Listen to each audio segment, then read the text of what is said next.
সেই খোদা একটি কণাও তার কেড়ে থেকেও পারবে না। সমস্যা কি? আইনুদ্দিন আল আজাদের একটা গজল জাতীয় সংগঠনের সমস্যা কি? বিপ্লব মানে জীবন দেওয়া, বসে থাকা নয়। আছে না? সমস্যা কি? তাও ভাববি না। আমাদের কাজী নজরুল ইসলামের একটা কবিতা জাতীয় সঙ্গীত বানায় দাও। ঠিক না? ঠিক। আল্লাহ আমার প্রভু, আমার নাহি নাহি বয়, আমার কিসের সংখ্যা, কোরআন আমার ইলাকা, ইসলাম আমার ধর্ম, মুসলিম আমার পরিচয়। ঠিক না? ঠিক। আমার নবী মুহাম্মদ তার তারিখ জগৎময়। আপনার সমস্যা কি? ভক্তি কথা কবিতা আনলে এটা জাতীয় সঙ্গীত বানায় দেওয়া দরকার। যেহেতু অন্য সঙ্গীত দিলে সাম্প্রদায়িকতার গ্রাম আসতে পারে, আলেমান আমাদের সঙ্গীত দিলে ধান্যবাদের একটা শ্রেণী খেপে উঠতে পারে। আবার যারা কিনা শাহবাগের কি বলে তাকে পশ্চাৎ দেশে শাহবাগের কথা শুনলে যাবে, পশ্চাৎ দেশে চুলকানি শুরু হয়ে যায়, তাদের আবার চুলকানি শুরু হতে পারে। কাজেই কারো পশ্চাৎপদের যাতে না চুলকায় আর কারো যেন 12টা না বাজে, এই জন্য আমরা নিরপেক্ষ একটা কবিতাতে এটা আমার দেশের লোকরা করো। ঠিক না? ঠিক।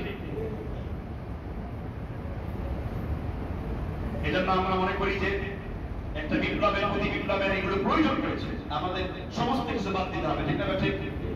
তিনি ছিলেন বিশ্বকবি। কোন লেখায় পাওয়া যায় বঙ্কিমচন্দ্র চট্টোপাধ্যায়, নাম শুনছেন? তার শ্রেষ্ঠ বই হলো রচনার শিল্পগুণ। একসময় নবম দশম শ্রেণীতে পাঠ্য বই ছিল এটা।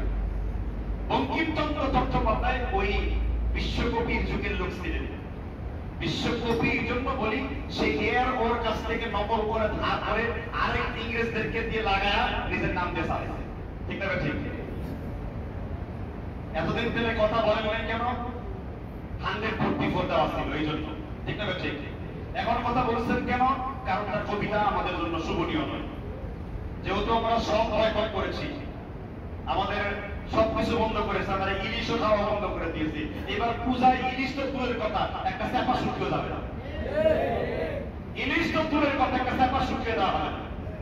ঠিক না? ঠিক করে বলে তাহলে তো খুব ভালো নিউজ, খুব ভালো নিউজ কিনা? আর এবার সিন্ডিকেট হলো বাজারে যারা এখনো ইলিশের কেজি 1500 টাকা দিয়ে বিক্রি করে, এদের খুঁজে বের করুন, এই সিন্ডিকেট গুলো ভাঙুন, ছাত্র জনতার নাম্বারে ফোন দিয়ে ধরিয়ে দিন এদেরকে। এরা সিন্ডিকেট উপরে এখন চলছে। এখন ইলিশের বাজার অনেকটা কমে আসছে। কথা বুঝতে পারছেন কিনা? রব্বুল আলামিন আমাদেরকে বুঝবার তৌফিক দান করুন। তাহলে এবার বিপ্লব করতে গেলেও কিন্তু আপনাকে মুসিবত ধরবে কিনা যদি বলেন। পৃথিবীর কোন বিপ্লবে কিন্তু মুসিবত ছাড়া হয় নাই। কোরআনে সেই বর্ণনা আল্লাহ সূরা বাকারা 213 নম্বর আয়াতে আল্লাহ রচনা করেছেন। আম হাসিবাতুম আন তাদখুলুল জান্নাহ ওয়ালাম্মা ইয়াতিকুম মাসালুল লাযীনা খালাউ মিন ক্বাবলিকুম মাসসাতহুমুল বা'সাউ ওয়াদ-দাররাউ ওয়া যুলজিলু হাত্তা ইয়াকুলা আর-রাসূলু ওয়াল লাযীনা আমানু মা'আহু মাতা নাসরুল্লাহ।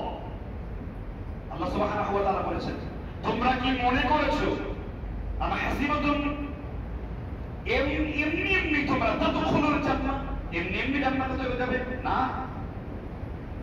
ওয়ালাম্মা ইয়াতিকুম মাসালুল লাযীনা খালাউ মিন ক্বাবলিকুম মাসসাতহুমুল বা'সাউ ওয়াদ-দাররাউ ওয়া যুলজিলু। এমন অনেক নবী এবং তার সঙ্গীদের অন্তর কেঁপে উঠেছিল, কারণ তাদের উপর অত্যাচার করেছে। আমার নবী মাসুম হওয়ার পরেও, আমার নবী আলামিন হওয়ার পরেও, আমার নবী প্রত্যেক জনতার চাহিদা মিটিয়ে দেওয়ার পরেও, আমার নবী এত শান্তির প্রিয় মানুষ হওয়ার পরেও, আমার নবী গুণমুক্ত হওয়ার পরেও তিনি বিদায়ের সিজনের কারাগারে তিনি 1 বছর 3 বছর ছিলেন। শিয়াবে আবু তালিবে তিনি নির্বাচনে ছিলেন।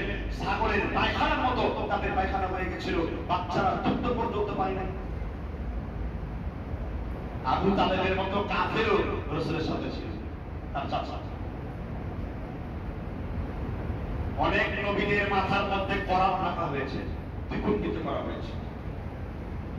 আসহাবুল উখদুদ একটা বালককে শুধুমাত্র সাহাবা হওয়ার কারণে হাজার হাজার বাহিনীকে শেষ করে দেওয়া হয়েছে। এই জন্য তারাও বলেছে, নবীরা পর্যন্ত বলেছে, যখন তারা বলছে যে হাত্তা যুলজিলু ইয়াকুল, তারা বলছে হে আল্লাহর নবী, আমাদের কাছে সাহায্য কবে আসবে? তখন তিনি বলছেন ওয়াল্লাযীনা আমানু মা'আহু মাতা নাসরুল্লাহ।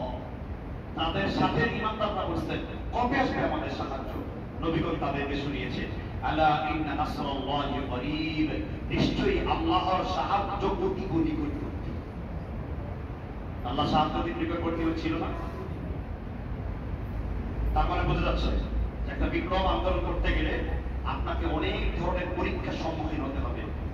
ব্রিগেডিয়ার আজমি সাহেবকে কাঁপতে কাঁপতে বেচারা গামছা পর্যন্ত সাথে নিয়ে